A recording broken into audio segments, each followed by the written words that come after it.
Ladies and gentlemen, today is September 2nd, 2025, and this is not Evan City's weekly podcast. Welcome to another Evan City's development cast. This is the second one. The first one people actually enjoyed. There wasn't a lot of people on the first one, but the few that were there definitely appreciated the other side of playing games, which is actually making them and learning a little bit of what it takes to make those games. And I think the last one was right. It was somewhere before the Christmas patch for Fleeting Ares. We were making maps. We were trying to put snow on top of Ayame's house for a scene that took what, like it spent like 10 seconds on screen during the Christmas patch. Yeah, sometimes attention to detail. Um, it doesn't always. A lot of details, a lot of times, are not worth the amount of time that you have to put into them. I feel like I've already been through this specific thing a lot of times. It's not just about the amount of things that you can put in game, and then it will just lag people, or you're making a lot of effort for very little return.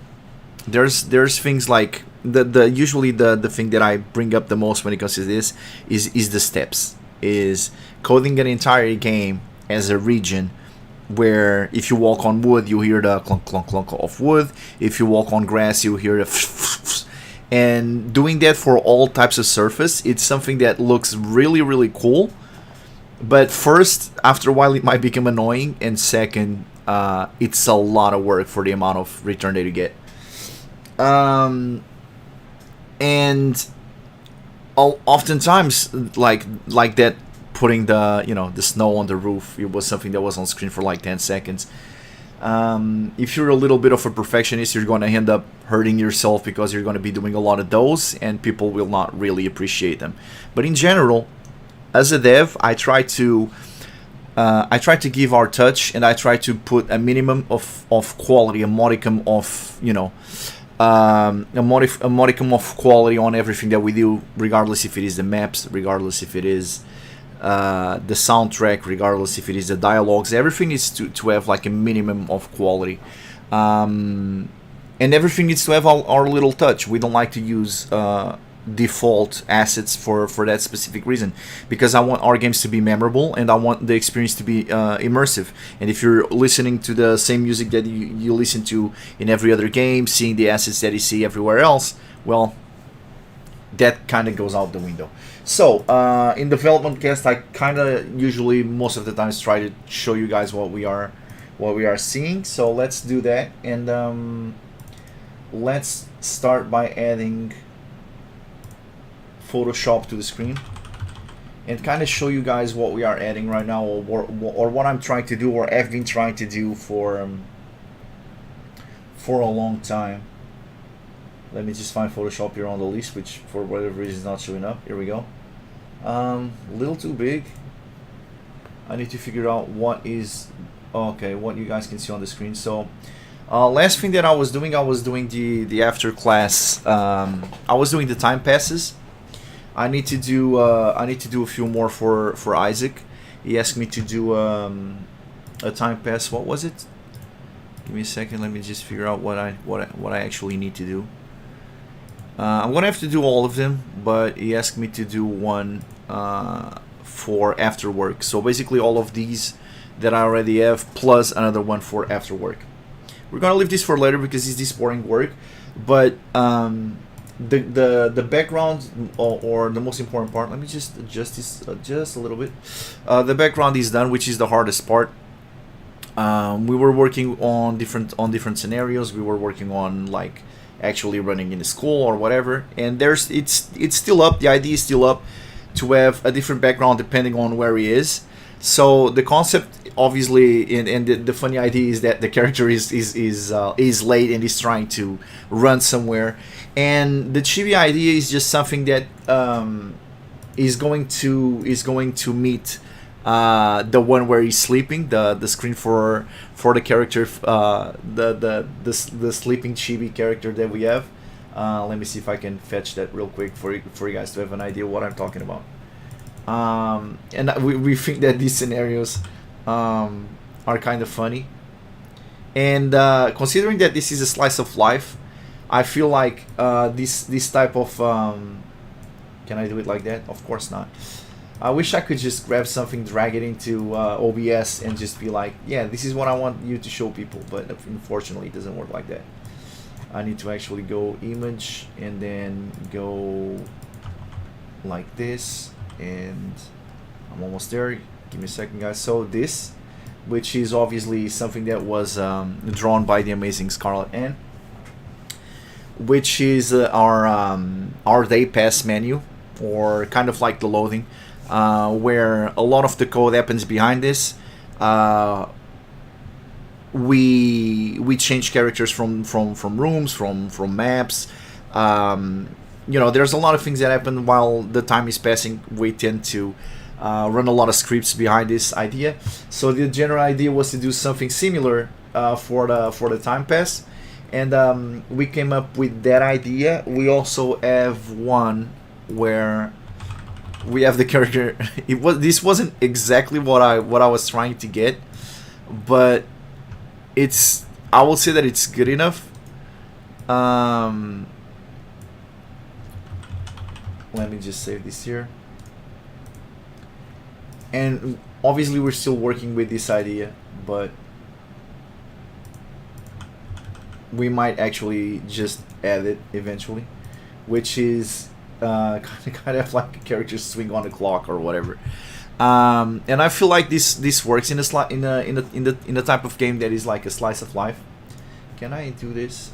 Transform fit to screen. There we go. And then just make a whole nice little scenario behind this and whatnot. And we feel like this works in a slice of life type of scenario. For Bloodlust, we're gonna have something look a lot more gritty, a lot more serious. That's kind of like the balance between Journey Abroad and Bloodlust right now, where we are going to have similar menus. For Journey Abroad, for instance, since it's all about social life, the main menu is going to be a cell phone, and you're going to be opening the sub menus through your cell phone and whatnot. You're going to spin it to be able to see, menus bigger and whatnot. For Bloodlust, it's going to be the typical RPG menu with a lot of data in there, the current HP, all the stats, like the currently equipped weapon, whatever it is that needs to be added there. So it's going to be completely different interface, completely different UI. Even though the games are going to have some similarities, happening in the same city, having the same map in general. Since the game is going to have those similarities, it's easy to it's easy to look at it and feel like it's going to be repetitive. But I feel like if you are careful with the soundtrack, if you're careful with the interface, with the UI, with this and that, you will be able to see a completely different game, even though a lot of assets are similar. So we're going to have to do a time pass, and right now this is kind of the idea I have. But this is not what I actually want to show you guys. This is what I want to show you guys. This is what I'm trying to work on right now. And this is something that is, Jesus, this is so annoying. This doesn't look like anything, but it's actually, if I play a little bit of the game, you guys can have an idea. I'm sorry if this goes super loud. I'll try to lower the sound if it's too loud. But right now, fair warning to headphone users, this might go a little bit loud. It shouldn't be. I feel like it's pretty appropriate. Now let me see if on OBS I can catch. Let me see in OBS if I can catch. Because OBS usually doesn't like to play fair with RPG Maker for whatever reason. I might have to actually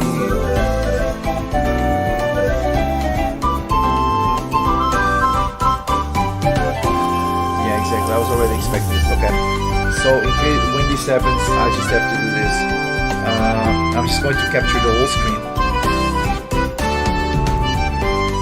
I'll just capture the whole screen. And I will try to fit only the important part, which is this, in the screen. Let's see if this is working. So for Journey Abroad, this is the starting menu. All this entire starting area is very safe for work, so we're going to give you an idea. This menu, it was all done obviously in Photoshop. It's actually easy to code this in through events in RPG Maker. Actually, RPG Maker allows this to be done. Oh, actually, no, it doesn't. This is actually an animation with the script that we made. But you know, it's just images being put on top of each other. The press any key to continue is basically just one small image fading from 100% opacity back to 0, back to 100, over and over. The background is just an image that I created, and obviously the letters in it, it's just an overlay. So when you click it, it just does the opacity, and that thing disappearing is just an animation running like through 40 frames. Let's go with the font. For what I want to show you guys, it's more than enough. And as you see the dialog box right now, it looks like this. It's default. It has a skin, but it's still very default-ish. So what you see is kind of like this. It's the default dialog box. It looks okay. Great. Now let me show you guys what we are doing and what has been taking a little bit of time, because not only there's the creative part about it, but more than the creative part, there is the execution part. A lot of people have great ideas about their games, but when it comes to executing, you know, sometimes it's not as easy as just envisioning something, right? Sometimes it's not just as simple as envisioning something. And here in this case, we now have, or we should have, the one that I'm working on. And if you go on start, you will actually see this. So this is the new dialog box, and this, the one that you guys see right now, is the one that we want to use for when the characters are thinking, when they are like when they have like those inner monologues that you see the characters just talking to themselves and thinking in their heads. You see a foggy scenario, and that little arrow that shows you to press button on the bottom of the screen. All of those little details take a little bit, maybe a little bit more than a little bit, but take a lot to create. So this old box that you're seeing in the screen right now, this was all created on Photoshop. This is basically where all the dialogue appears, and here's the most important part. This is what you see, but this is what this is the rules that I gotta follow. All the text needs to fall, because of the script and where it is placed. All the text needs to fall inside the red box. That's actually where the game sees where the text can be. Like if it goes, this is probably like 4 lines, and if it goes through that, it's going to spawn another box and continue writing there. And the green area is where the character's name is going to show up. So in the game screen, what you're going to see is something like this. This is going to be the background. This is where the game actually sees dialogue. And then if you want to make something pretty around it to make it look cool, that's great. So first and foremost, we needed to decide which area of the game we actually wanted to, fill. Obviously, it needs to be bigger than the red box, because this is basically the front end area of the game, but you need to match the front end with the back end. Usually what happens is someone will design the front end and then send it to the scripters, to the programmers, to whatever it is, and then they're going to grab the front end and they're going to code it into the game and do the back end part. But sometimes you just have scripts for a lot of things, and you have to reuse scripts and whatnot. So you need to match the front end with the back end.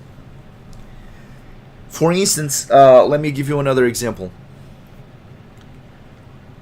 Technically, I will write a story and I will write dialogue, and then I will go to, in case of Bloodlust, I will go to Muko and Tiger Lila, or in case of Scarlet, or in case of Journey Abroad, I will go to Scarlet, and I will tell them, okay, this is the scenario, this is the character, the characters in this position, whatever, and they do this, and you put them in this position, right? And then they draw the faces, they draw the characters in their positions and whatnot. But if you do that, you get kind of like, you give yourself a lot of, like, not a lot of breathing room, because you can have a character gasp and then you don't have a face for the character to gasp. So if you keep sending stuff back, like, oh, now I need the character gasping, oh, now I need the character reaching out for whatever, now I need the character with the hair moving to another position because they move. If you do that, you're going to lose a lot of time. Obviously the game is going to look better, but you're going to lose a lot of time.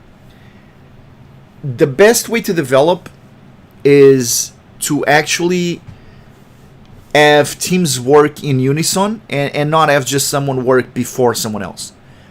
Because at that point, the work of someone is done, and then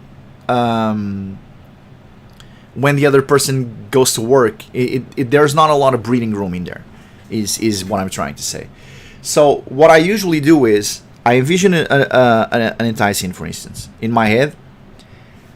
I describe it to the CG team. I explain it's these characters, they're in this position doing this and this. And then they send me the pictures, and I could just be like, okay, the dialogue is all already written. I'm just going to put the images in their places. And then some of the images are not going to match whatever is written. So instead of that, what we do is kind of a back and forth. I write the scenario, I describe the scenario to them, I tell them more or less the amount of expressions or whatever that I need, and I send them that. Then when they're done drawing the images, they send it back, and then I write the scene. I actually write the dialogue. I animate the dialogue. I do something that we call paneling, which is grabbing all the assets, put them in panels that we're going to show in the game, and then we panel as we write. And that way, there's a lot more. It feels more rich. It feels like you don't see characters going like, and then he reached for their voice and whatever, and you're looking at the screen and no one is reaching for nothing. It's kind of like, sure, that works, but I would say that if you spend more time just working in tandem and working back and forth and focusing that what you read in words matches what you see in the scene, the scenes become a lot better. And when it comes to designing the UI, working between the front end developers and the back end developers, if you work in tandem, if you keep sending stuff back and forth, it just works better. So in this case, I already know that this area in red is the area where I need to fit the image. Instead of me just going, oh, this is the size of the image, now make the words fit in there. It's easier if everyone is versatile, if everyone is willing to change or make little changes on what they are creating for the better of, for the best of the game. And in this case, that's exactly what happens. I need to make a UI that fits there. The problem is, first of all, I do way too much stuff. I'm not anywhere near as, I would say, capable. I do a lot of stuff that probably I should have someone a lot more experienced than I am to do it. But there's always financial constraints and whatnot, so I have to do a lot of stuff that I'm not very good at. So it takes a lot of trial and error, and it takes a lot of time, which honestly I 100% could be putting into something else. But someone needs to do this, and I'm the only person in our team that actually is able to do this.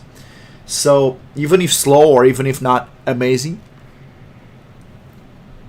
Yeah, it falls on me to do this. So, first we needed the vase. This wasn't actually the... Oh, that's why. I wanted to do something that was kind of transparent so you can see more or less what is going on behind. And then I had an idea for what will be the thought box, and the thought box will... It doesn't. It will look more. It will look more like this. Let me just open the Dreamville Saga folder, and I'll give you guys an idea. Okay, I will give you guys an idea of what we were trying to do. A lot of it is not good. I'm just gonna be honest about it. So this is it. Let me just put this in a group so it doesn't. Okay. So obviously the idea is there, where the concept is still the same. We need to create a spot for dialogue below and a spot for whoever is talking on top. And we came up with this. This was our initial idea, was to have kind of like a theme box. Obviously we will need to draw it better and design it better, whatever. But not only afterwards we were like, it doesn't look good. The execution is also difficult. We tried a lot of different things. This is probably one of the best that we came up with. It still doesn't fit the box, obviously. And then obviously when you see the text on top, when you see this on top, if the text is wide, you can't even see it. There's a lot of problems in there.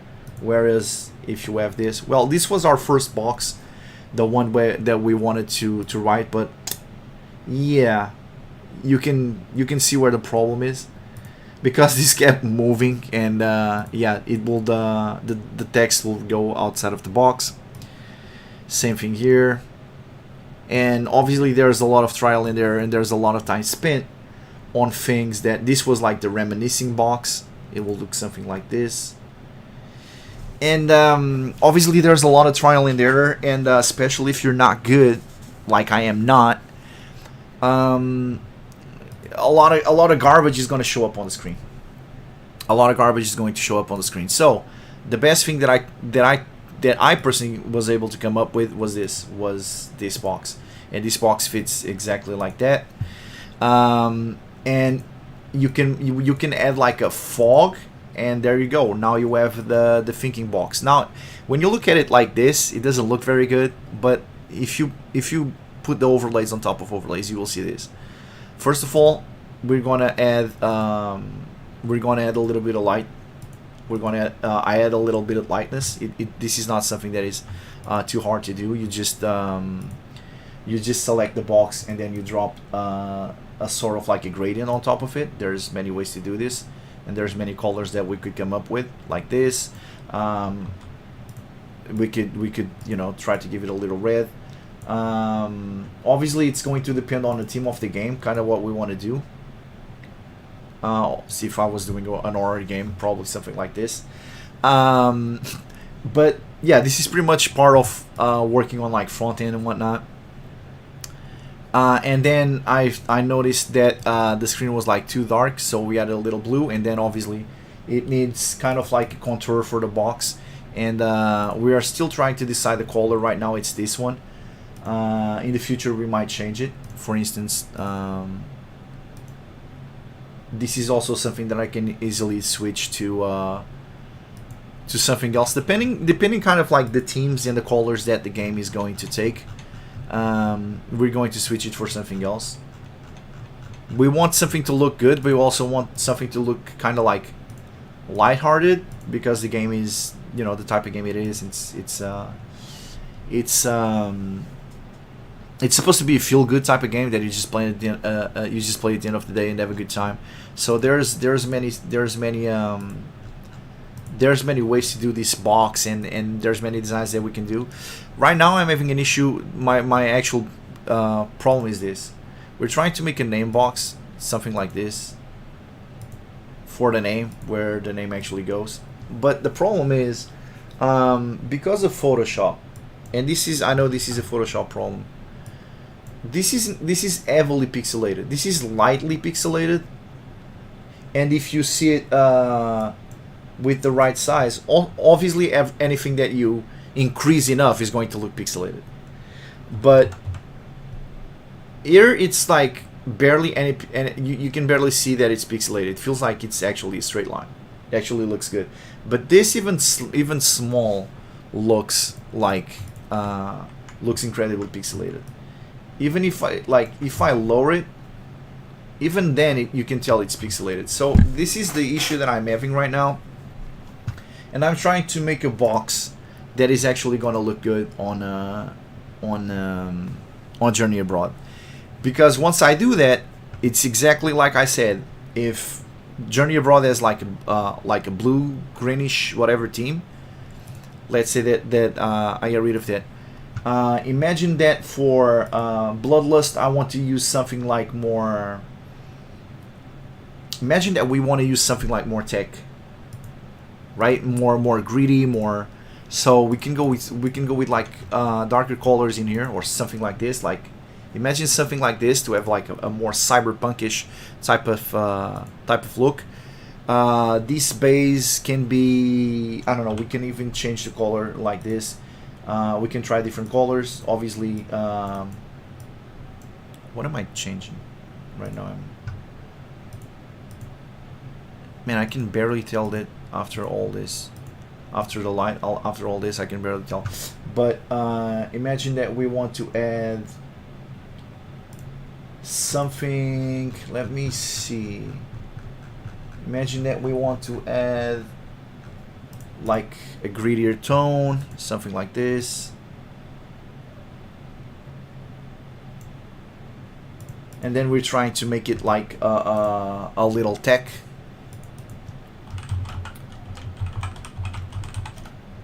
Imagine something like this. Yeah,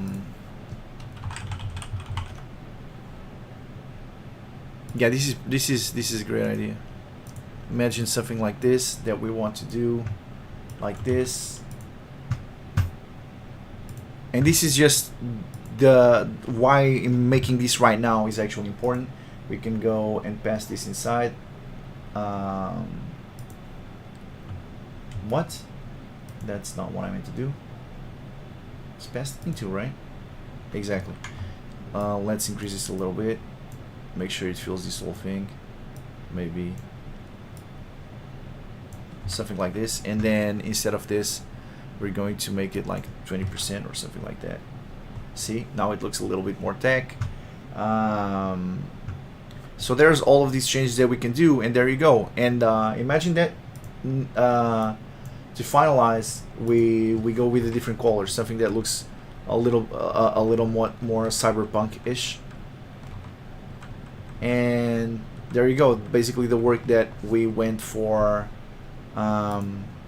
Basically, the work that we went through for Journey Abroad can be reused in a sense in Bloodlust. But first, I need to get rid of those little issues that I'm having, and the one with the name box right now looking pixelated is definitely one of them. So I've been trying to look into programs to try and fix that. Other than that, obviously we've been working on the time pass. I've been adding the expressions to the characters. A big chunk of the game is already added. We added two new dialogue segments to the game on the first day that I felt like they were necessary, because it wouldn't make sense for the main character to make this huge trip and then in the end not even call his father. And there is a conversation between his mom and his stepmom in their bedroom, where you see another side of his mother. And I also feel like that dialogue will not only push the plot forward, as it has a few hints about what's going on, but also it will improve Amber's character a lot. So it might not look like it. This is the type of details that I know that we are spending a lot of time in all of these details. And then it's the colors. Oh, Antiloco Magnanimo said, thanks for your hard work, it looks very good. Thank you so much for your support, and thank you for showing up, Antiloco. It's yeah, you know, I feel like you guys, a lot of you guys are as passionate for the game as we are about developing it. And yeah, I mean, I hope this is kind of like this gives you an idea of what it is developing, and actually might, you know, get you guys, some of you guys, into developing. So why those colors? And this is can I literally just mute the game? Can I literally just mute the game? Let me just mute the game. Okay. It's just, the goal was to match everything. We were trying to come up with a color scheme for Journey Abroad. Initially, we used tones of green and brown, because we wanted to make it like hearty, lively, nature-ish. So we wanted to. I actually even have. Let me make sure that nothing that shouldn't be on screen is on screen. No, I think we're safe. It's basically just all work and a bunch of games that I haven't played in years. Let me just make sure that I don't open. Actually, probably just to play safe. Let me just do this, and show you guys what we had before, and this will give you an idea of some of the work that happens behind the scenes that doesn't actually see the light of day ever. Well, obviously, you guys remember our first logo, the little Journey Abroad logo, the plane with the, yeah, that was done kind of on a rush. It was not very good. And then we came up with something like this, and this was kind of like supposed to be the main idea. It has a lot of the motives that we wanted to show, to add to the game. We wanted that was not what I was trying to move. We wanted green, we wanted lively, we wanted kind of goofy. There's an airplane to represent travel, a paper airplane to represent traveling. Bags. There's a school.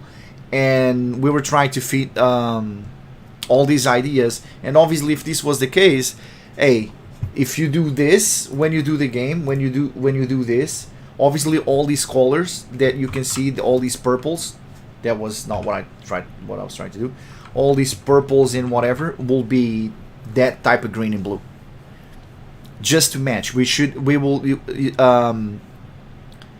you don't want your game, or maybe you do, but in general, you don't want your game to look like a circus. So you need to figure like a color scheme early on and try to stick with that, because that will help. That will help in immersion. That will help in a lot of details. And as you can see, even though for Bloodlust we were already thinking Miami 80s colors, like bright pink and bright blue and neons and stuff, we were trying to stay away from those colors for Journey Abroad, just to create a little bit of contrast, because we didn't want to become kind of boring in our color scheme and whatnot. But the truth is, we tried a lot of stuff, and these were the colors that we liked the most. So we came up with the same general idea. If you look at the logo, it's easy to just point out the details. It's again a paper airplane. There's a travel box. There's a heart to represent love. There's the big city in the background, because he's moving to the big city. And then we created the logo. The logo. From creating the logo, it was easy to pick the color scheme that we were going to go with for the title menu. And let me see if I do this. did this open? Yeah. So this is at some point we were trying pink. This was kind of like the colors that we were trying at the time, just to give you guys an idea. We tried a lot of different things. We tried with blue. We tried with with the brown that I mentioned earlier. There's a lot of a mixed match to be able to make a game look professional, because I mean we're an indie team, but we played enough games to the point where we want to do all of this in a professional manner. And then there you go. If you look at the logo, the buttons, and then you will see why we are trying to use this type of background in the dialog box. And all those little details is the type of stuff where you spend hours and hours and hours and people will not even notice them. But we hope that in terms of immersion and in terms of people actually having fun playing the game, it's going to add a lot to it. And I mean, once you get here, let's be honest. How long are people going to spend in this menu? People come here. It's gonna be even this that you might not even notice. Everything in our game is not default. Even this that you hear, our sound. This, all these sounds. We spent so much time making a soundtrack that will not annoy the player. That will be easy listen, that sounded good, that the players could listen for hours without getting annoyed by it.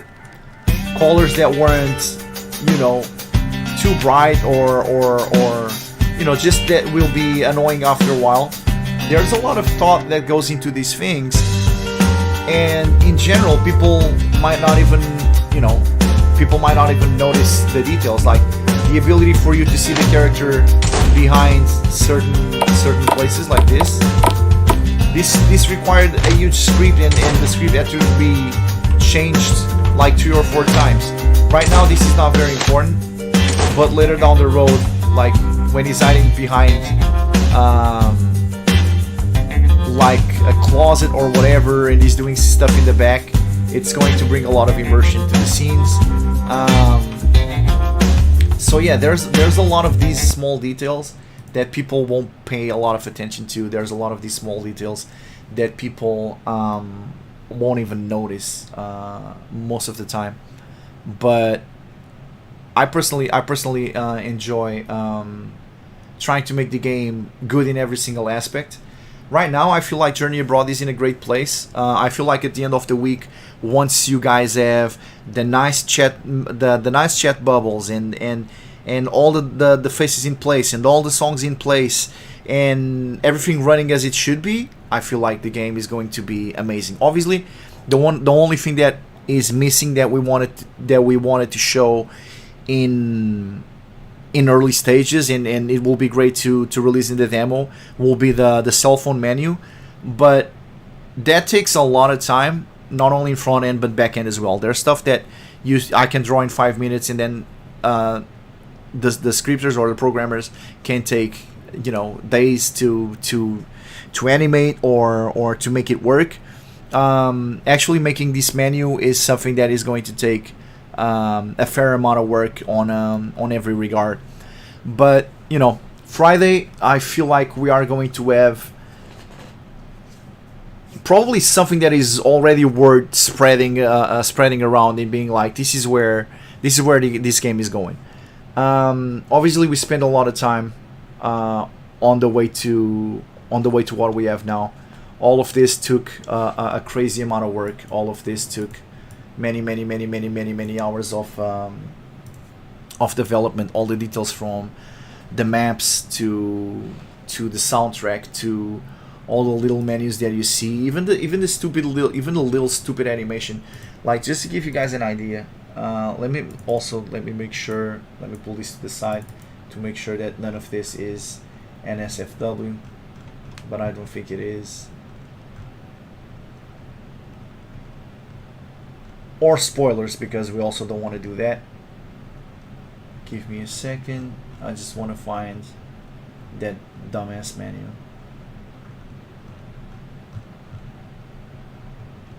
Okay, I don't think... Wait, what the hell? Is it not here? Oh, wait, no, this is the latest version. It should be here. What is going on here? What? I'm looking at the game folder. There's something that should be here. Is Isaac able to call images from... Oh, I see what it is. Never mind. Was on an old version because that was the test server, and the test server is on an older version. That explains a lot. And I know the image is called system something something. So just to give you guys an idea, yep, there's no spoilers here. All that little system bullcrap that you guys see, it's basically these many images animated in Photoshop. This is the image that I mentioned earlier. It's literally just, obviously if I move it faster, it's going to look like this. It's going to look like it's going on and off. But it's basically just an image with different opacity. All of this, I had to create so many freaking layers and save them and rename them and whatever in Photoshop. This is the overlay that you guys see, and this is the whole animated window. This is basically the behind the scenes. This is fucking, this is so stupid. This is the behind the scenes. This is literally what happens. It's all these frames. I had to do this entire bullshit in Photoshop. And this is working on half the layers that he had, because when we had the previous version, this going up, it will happen a lot slower. So we had to cut the frames in half a bunch of times. So I created frames that we don't have here, and then this is the 30 minute later in whatever time pass. So all this work on this garbage for you to see this final thing. Basically, this is the final. The final detail that you see on this, it's so crazy. I'm sure that big professional teams with extremely well paid people, but look at it. For this, I spent an entire day doing that bullshit just for this. And obviously, as usual, we wanted to use an interface that actually matches the main menu logo, the main menu buttons, the dialog box, and mix matching all of this sometimes is crazy work. It's crazy work.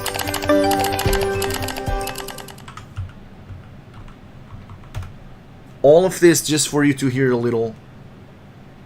Oh, I quit the whole thing. But all of this is just those images, but evented. I had to create the background and whatnot. Now, for this one, obviously, I tried a bunch of different system boxes. I tried a bunch of different fonts. I tried a bunch of different whatever to come up with what you guys see now. So it's not just the time that it takes to create something. It's the time that it takes to fail creating something. Antiloco Magnanimous said, the devil is in the details, but that transparent character behind the tile set is really good. A lot of games don't have it, and it's difficult to move in certain areas. Yes, I agree, and I feel that it's important. I feel like it's weird that sometimes, like, general managers from football teams don't watch their team's games, or game developers don't play their games, or don't actually play other people's games, because that confuses me. If you don't play your game, and if you don't play other people's games, how do you learn? Do you have to learn always from your mistakes, or do you also learn from other people's mistakes? Also, it's kind of like what people say. People try to reinvent the wheel way too much. But like people say, there's nothing new under the sun, so to speak. So how do you get what are your influences? Are you just trying to pull everything from scratch? Or how do you stop yourself from releasing something that is incredibly similar to something else? If you don't play whatever is your competition or whatever is the other games in the market. If you don't do that, how can you play a game and say, I hate this mechanic, I don't like it, I don't ever want it in my game? And how do you, when do you get to say, I play this mechanic, I loved it, if I make a game one day, I'll add it to the game? For instance, this system menu, the color theme, I always loved the color blue, always. Ever since I was a little kid, it was my favorite color. It's either blue, black. But Final Fantasy VII as a kid was my favorite game. And I feel like the color background for the system, it looks very much like the default Final Fantasy VII like colors, like the blue black cyber system UI. I feel like it's a little bit Final Fantasy, and I've seen it done in many places after Final Fantasy VII. I've seen it done in other Final Fantasies. I've seen it done in Persona games, in a bunch of RPGs, in a bunch of RPGs and JRPGs. To be honest, I've seen it done in animes. I've seen it done in solo leveling. If you look at the system thing for solo leveling and whatnot, you will see the influences from other big games. So if you don't play big games, you know. So obviously, I played a lot of RPG Maker games, RPG Maker entire games, and there's a lot of stuff that definitely influenced my game positively, but there's also a lot of stuff that influenced my game negatively, in the sense that I've already seen that in another game. I will not repeat the same mistake that that person did. And for that person, it might not even be a mistake, but it is for me. So I'm not going to add it to our game. That's kind of like my mindset. And Fleeting Garris kind of on itself, it started from that. I started Fleeting Garris because I started working on a friend's game. I didn't know what hentai was. I thought hentai was the name of an anime. The same way that we have like Naruto and Dragon Ball. I thought that hentai was an anime style, that it was just adult. He introduced me to this world, and then I started playing other people's games, and I started fixing bugs because some games were released with like bugs and soft locks and whatnot. And then eventually I started, just for fun, I started editing other people's games and adding scenes, translating the games and whatnot. And after spending a lot of time working on RPG Maker for other people's games, I felt like, wait, I'm already fixing bugs, creating events, making hentai scenes, improving maps, improving this, improving that. I'm literally developing right now. I'm just developing on other people's games. I'm creating like DLCs for other people's games. I'm just making add-ons and whatnot. Why don't I start my own game? And obviously the process was long, and I had a lot of ideas before Fleeting Garris and whatnot. But at the end of the day, I ended up creating Fleeting Garris, and the final game that made me actually go and create Fleeting Garris was a game called To Ecchi, or To Age. I translated that game very verbatim at the time. I wish I had ChatGPT at the time. I did a very verbatim translation of that game, which at times is, probably not the best way to translate, especially when it comes to adult motives. And all of my experience playing other people's games and developing other people's games and whatnot is what actually made me want to make my own. And that's why I created Fleeting Garris. That's why Fleeting Garris was an NTR game. That's why Fleeting Garris was as huge as it was, because I saw a lot of games and I was like, oh man, if he explored this scene more, or if he explored these scenarios more, or I kept looking at other people's games and thinking how they could improve them. And eventually I decided, you know what, I'm gonna make my own, and everything that I dislike about other people's games, I'm going to not have in mind, and everything that I love about other people's games, I'm going to pay homage in a certain way or shape or form. rather if it's like if it's NTR, rather if there's a character that looks a certain way or whatever it is. It's important not it's important. It's impossible not to show your influences in your work, especially since I'm a very hands-on dev. All the songs go by me, all the dialogue is I make it, all the story I make it, all the events are coordinated by me, all the character designs are projected by me. I draw, I explain what kind of hair do I want, what kind of color do I want the hair, how do I look, how do I want the character to look. I want the character to look tough, I want the character to look tsundere, I want the character to look like a certain character from a certain game. There's a million ways that you're going to be influencing a game as a developer, and that obviously there's a lot of influences that you're going to show from other developers. So it's important to play other people's games for you to learn what to do and what not to do. It's otherwise you're trying to be a trailblazer in the world in a road that already been on the trail that already been blazed, and you're trying to you're not gonna learn from other people's mistakes. You're gonna make them all on your own. It's everybody feels like they're the exception to the statistic. Everybody feels like they're the outlier, and more often than not, we are the statistic. That's why we become statistics. That's why we become numbers. And I feel like I've played enough games, and I feel like I have a skill set so wide that at some point I thought I can make something then that in the end, as the sum of all its parts, it becomes better than the sum of all its parts. It becomes something special, and that's what we're trying to do with Journey Abroad. I feel like with our expertise, with the story, with the dialogue, with the music, with whatever it is, we can create a truly memorable experience. And now you guys got a little idea of all the things that can create kind of like choke points in development, and suck a lot of time when it feels like, oh my god, they spent a lot of time working in the game but they didn't develop anything. That's definitely not what is going on.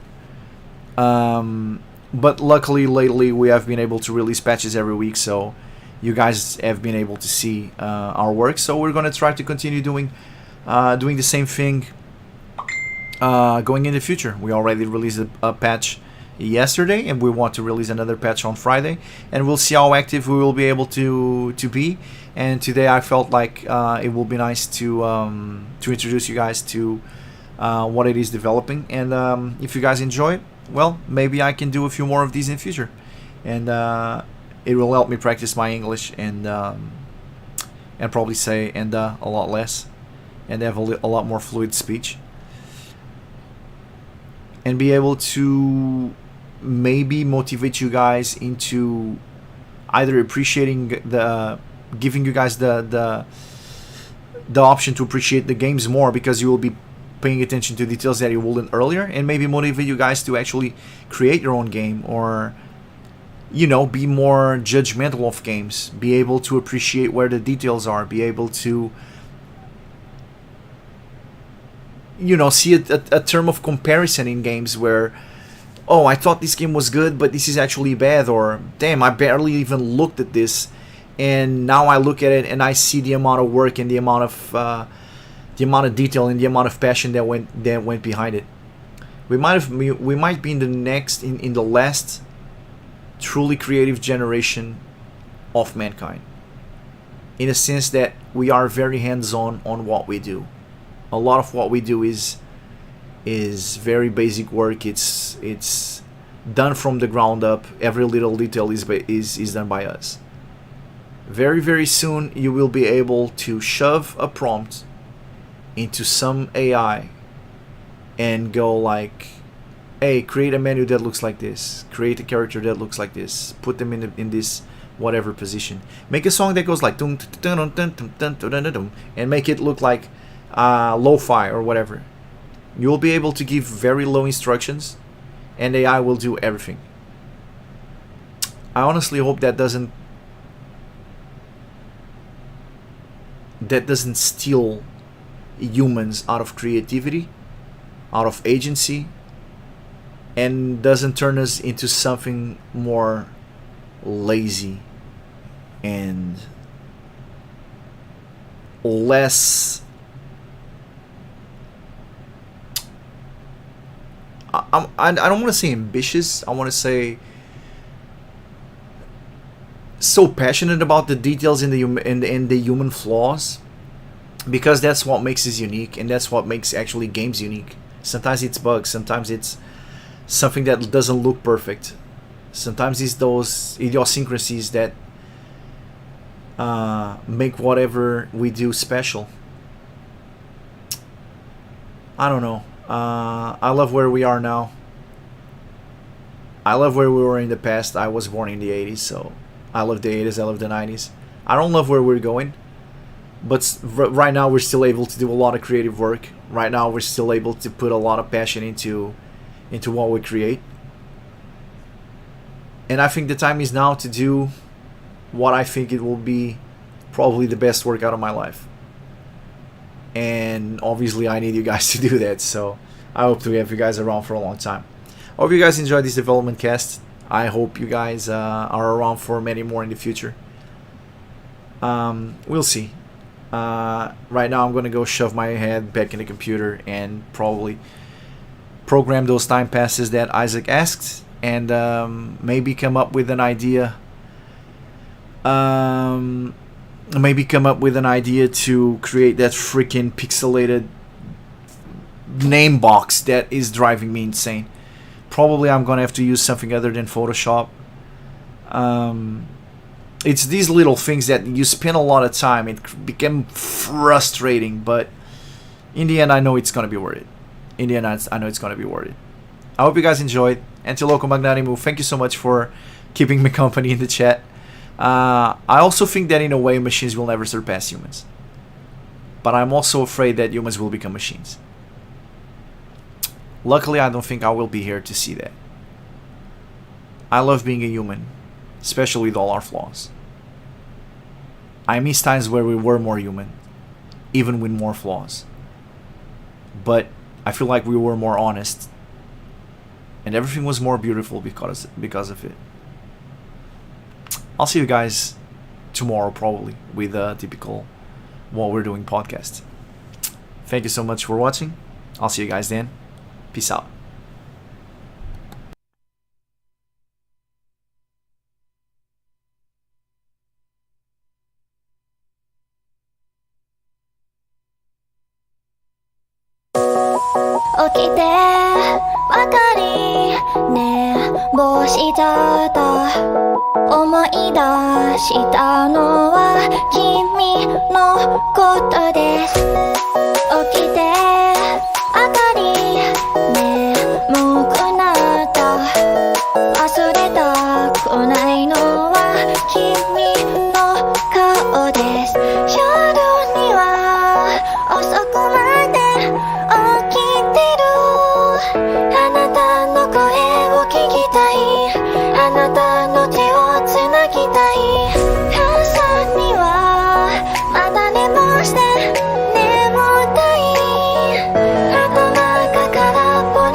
君の笑